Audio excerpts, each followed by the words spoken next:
Juan Negrín y López was a Spanish politician and physician. He was a leader of the Spanish Socialist Workers Party and served as finance minister. He was the last Loyalist premier of Spain, and presided over the defeat of the Republican forces by the Nationalists under General Francisco Franco during the Spanish Civil War. He collaborated with the Communists until the last minute. He died in exile in Paris, France.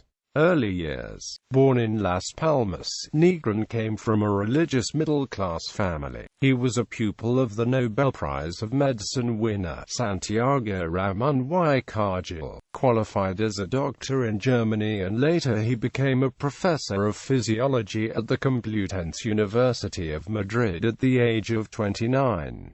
Negrín spoke English, French, German and a little Russian, besides his native Spanish. On 21 July 1914 he married Maria Fidelman Brodsky. They had 3 sons, Juan, Romulo and Miguel. Negrín joined the Spanish Socialist Workers Party in 1929.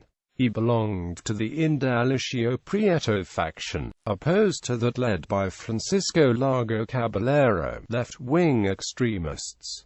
In 1931 he was elected deputy for Las Palmas in the Canary Islands. Negrín helped many people to escape from the revolutionary Checkers in July and August 1936. His personal courage in pursuit of this was attested to by a friend who recounted that he made every effort, at considerable risk to himself, to save people in Madrid. As a result, Negrín was nearly killed by anarchists but was saved by the intervention of Finance Ministry security staff.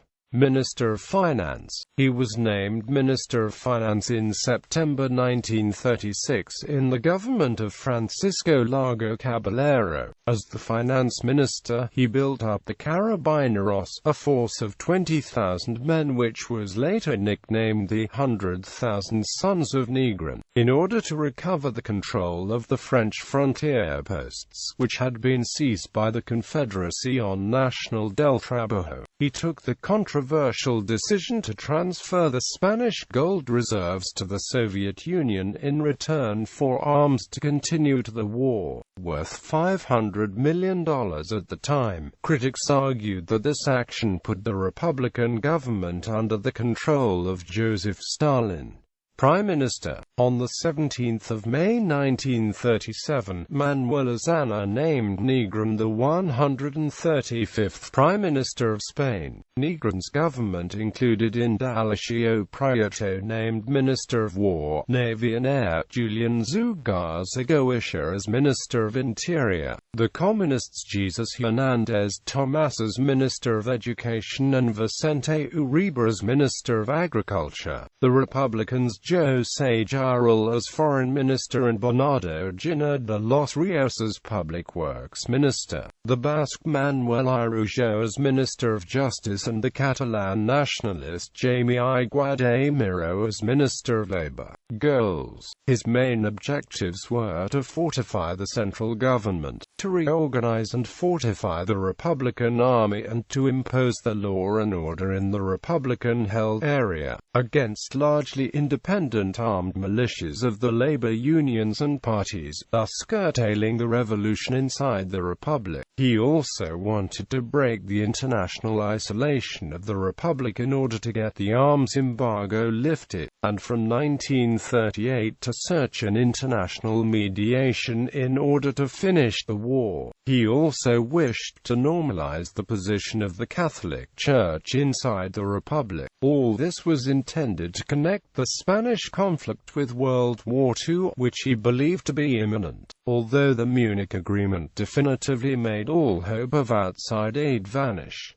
Military situation. On the military level, along 1937 he launched a series of offensives in June, July, Brunet and August, Belchite, in order to halt the nationalist offensive in the north, but all failed, and by October the nationalists had occupied all of the northern territory. Beginning December, he launched an offensive in order to free Teruel, but by February his Republican army had to retreat after suffering suffering heavy losses, and the Nationalists launched a counter-offensive in Aragon, cutting in half the Republican-held zone. On July 1938, Negrin launched an offensive in order to cross the Ebro River and reconnect the two Republican-held zones. The Republican army managed to cross the Ebro, but by November had to retire after it suffered heavy casualties and lost most of its material. Finally, on February 1939, he ordered to launch an offensive in Extremadura to stop the Nationalists' advancement in their offensive against Catalonia, but was halted after a few days and Catalonia fell.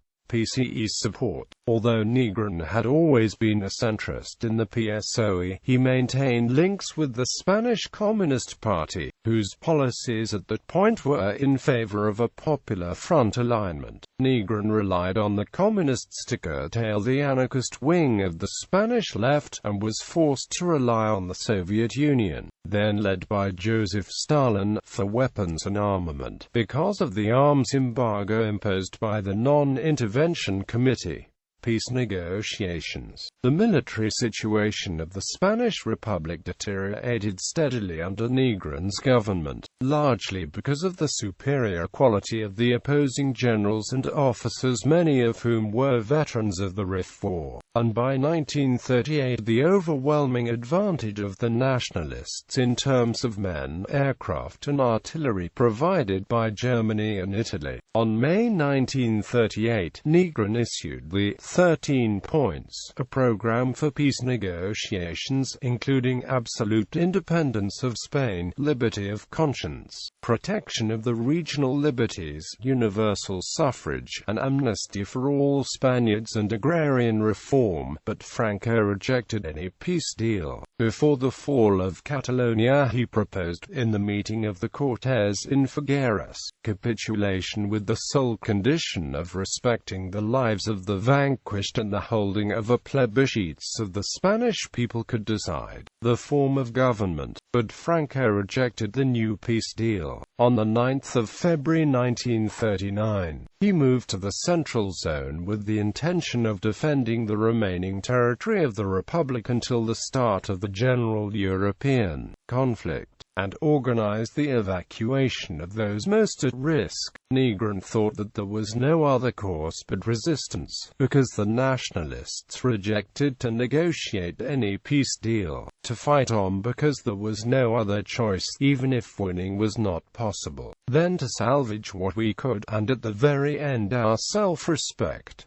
Why go on resisting? Quite simply because we knew what capitulation would mean. Casado's coup, however, Colonel Segismundo Casado, joined by José Miaja, Julian Bestero and Cipriano Mera, tired of fighting, which they regarded then as hopeless. Seeking better surrender terms, they seized power in Madrid on the 5th of March 1939, created the National Defense Council, and deposed Negrin. On March 6, Negrin fled to France.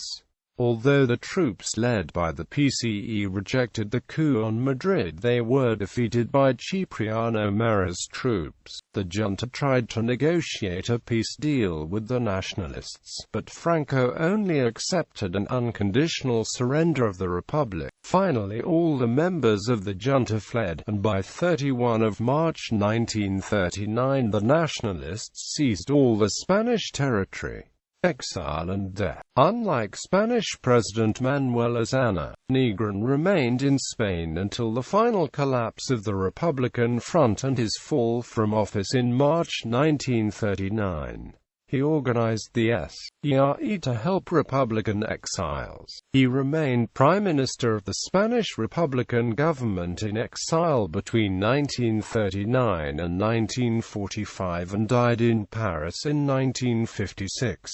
Cabinets. First Negrin Cabinet, the 17th of May 1937 to 5 April 1938. Second Negrin Cabinet.